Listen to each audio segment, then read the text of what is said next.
In hour number 2, JMart and Ramon, 104.5 The Zone. Live at Toy Field.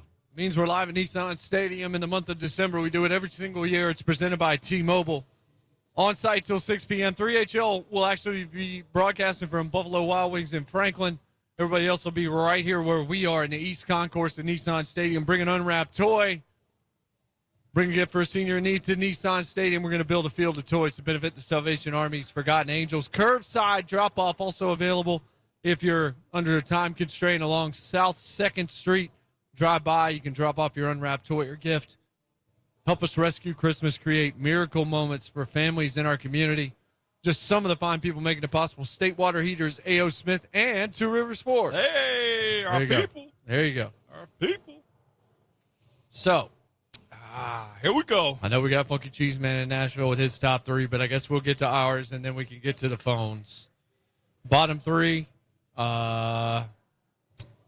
Probably a consensus on Jags, this. Jets, Texans. Yes, sir. Jags, Jets, Texans. See Corey I know. out for the season. I'm like, Corey, God, thank goodness he got the bag. But, boy, that sucks. I know mentally he's probably just a wreck. He's got to be a wreck right now because you want to justify being paid, you know? Yeah. And he's injured again. Yeah. You know, and I saw some people mocking it and making fun. I'm like, come on, man. That's that man's livelihood. So did we get the Lions out of the bottom 3? They out of mind. Because they won the game? Yeah, well, they got a tie in. That's true. Technically.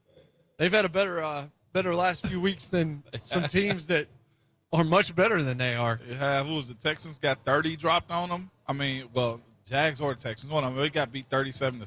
So. Yeah, that was the have you ever seen Jags. 37 game? Has there ever been a score of a 37?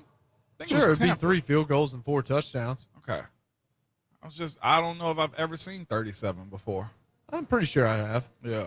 Interesting. It's not a score you probably see all that often. But. Right. So, top 7, I think we're going to be fine for the first 4, maybe even the first 5. 6 and 7, you can take your pick. Yeah. Mine is not going to be popular because I'm not basing it on the record. I'm basing it on who I believe is good right now. Okay. I got Indianapolis at 7 right now. Oh, yeah. They're hot. They're streaking. They're out of the playoff contention by 2 spots. If they had beaten Tampa Bay, I don't even think it would be a question. Yeah. But they lost that game to the Bucs. They may not make the playoffs, but they might because all of a sudden they're not far off the wild card standings. I don't think they catch Tennessee, but do you really believe Cincinnati couldn't lose a couple of games down the stretch? They're young enough to lose a couple games. I don't know if they make the playoffs, but I do think that the Colts right now are playing better than teams that are going to make the playoffs in the AFC. Colts might have to win, 11? They might have – if they get to 11 wins, then they got a shot. They're 7-6 right now. And that's a hard task to ask. You need Buffalo to crap the bed a little bit more. You need Pittsburgh to drop a game or 2. You need the Titans to beat. By the way, I don't think that – I Pittsburgh. think it's probably more likely they don't make the playoffs. Their next 2 games are Patriots-Cardinals. Yeah, that's a tough If they ask. were to lose both those games, they've lost 8 and they're out. I would say you're not getting in at 9 and 8. Probably not. No, that's not a recipe. The Raiders still have a little bit of hope. That's the 3rd game they've got. Yeah. They finished up against Jacksonville. Let's say they win that game. You give them 8 and 6. I think they at least win one of the other 3, so they do finish 9 and 8. Yeah. Maybe if they get to 10 and 7, I think they get a wild card. If they get to 10-7, yeah, they can't drop any though. They're playing the Patriots at home. Yeah. That's a game, honestly, even though I like New England, that's a game Indianapolis needs to win. Going to Arizona is going to be a tough ask. It is going to be a tough ask. My 7, though, is Rams. They're back in it. I had them – I was debating between the Colts and Rams. But here's the thing. The Rams beat the Jags, so what do I know different about them this week than the last 2 or 3 where they've looked bad? Yeah. I'm just not quite – right now I think the Colts are playing better football than the Rams are. That's where I separate it. I would just say the Rams had a good little start, and, yes, they've fallen off a little bit, but that's what's giving them the grace of being in my top 7 right now. Well, I mean, that's the same story with Tennessee. It is. It is. But I don't have Tennessee in the top 7, just as a spoiler alert. Not that I don't think they couldn't potentially get back there if things break their way. The health, it's just not And It's not functional. At some point, you got to have players. And they've just had 2 L's in a row too. Yeah. So that's another. And one of them reason was a not bad L. Yeah. My 6 though is Cowboys. Me too. Okay. My 5 is Kansas City. Yep. KC. I have a feeling we're about to be very similar here. I think so. Probably except for the last 2. New England 4. Yep. Green Bay 3. No, I got Tampa 3. I figured you would. I like Green Bay. I just, again, my excuse is I can't knock AZ for what they've done. And they are strong. I talked to my buddy Kelvin yesterday, Beecham, who's the starting tackle for them. I was like, man, how you feel about your season? He's like, I don't know how to feel. He was like, we're just in it. We're moving. And I was like, y'all got a real good team, though. And I think they're just head down mindset of just, hey, because the NFC West still can be challenging. They still got to go up against the Rams. And just hearing him just say, look, my head's down. I'm thinking, well, maybe Kingsbury's done something there. You know what I'm saying? They got a lot of leadership on that team, too. So that's going to be interesting to see how they finish up. But I got Tampa 2 and AZ 1. All right. I'm just going to go with what I wrote down. I got Arizona 2 and still Green Bay 1. I think you can argue either one of those two. Yep. And you could even throw Tampa in the mix there. I just think the Packers at full strength, and we haven't seen them at full strength either. Yeah. But they're going to get some guys back. Bakhtiari still hadn't been back yet, but he's going to be. Zadarius Smith is going to be back. He sent out a tweet. Jair Alexander's been out basically the entire year.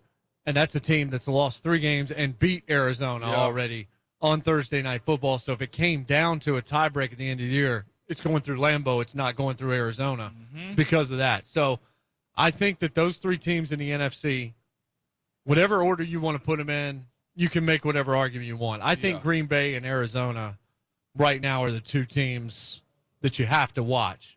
New England, I've got them at 4 despite how hot they are just because it's still a rookie quarterback. Yes. I just want to see it a little bit longer. But if you're in the top 4, you're still doing positive things, I would say. And okay, so we got the NFC figured out for the most part. The usual suspects are who they are this year. You got Arizona, you got Tampa, you got Green Bay. Those are the ones we trust. AFC side of it, I think it's still a 3-headed monster when it comes down to them too. I think it goes Kansas City. I think it goes New England. And still being truthful, I think you go Titans. Those are my 3 that I think have a shot. The who was I going to say? The Raiders, not so much. That's my 3 on 3.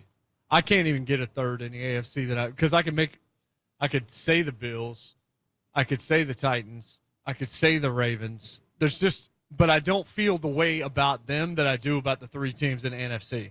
And again, it's a health thing for Tennessee. It's not an overall talent thing if everybody's on the field. But I haven't really seen that, and I don't know that I feel confident that I'm going to see that when it all comes down to brass tacks. Funky Cheese Man, what's going on? Hey.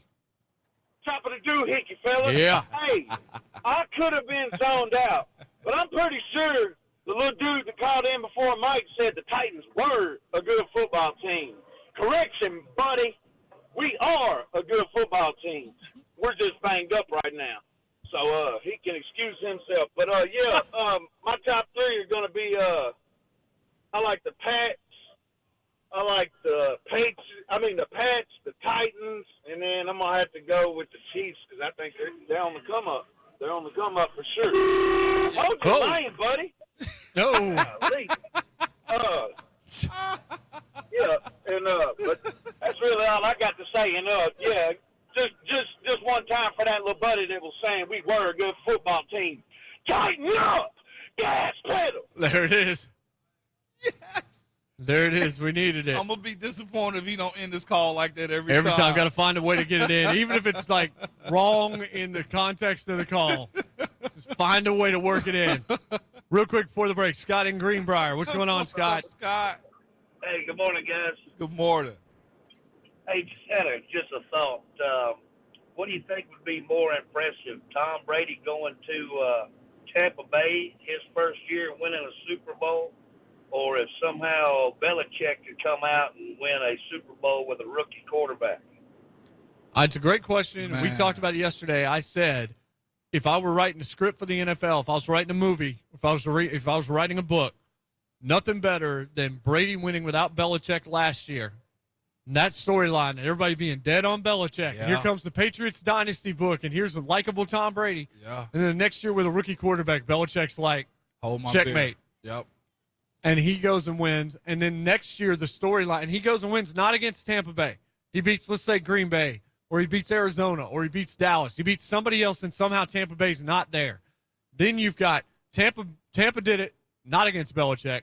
Belichick did it, not against Brady. And then year 3, ESPN on their knees, just please, talking all year long about Tampa Bay versus New England finally in the Super Bowl the third year. I don't know that the rest of the world wants to hear that for a year. No. But it would be perfect. And I don't know the answer to that question. Doing it with a rookie quarterback, let's not forget, the first time that Tom Brady won a Super Bowl, he spelled Drew Bledsoe, came and finished that season and beat the greatest show on turf in the Super Bowl. So Belichick's done this before. He did it with a Tom Brady nobody knew or believed in. Right. And now he's got a Mac Jones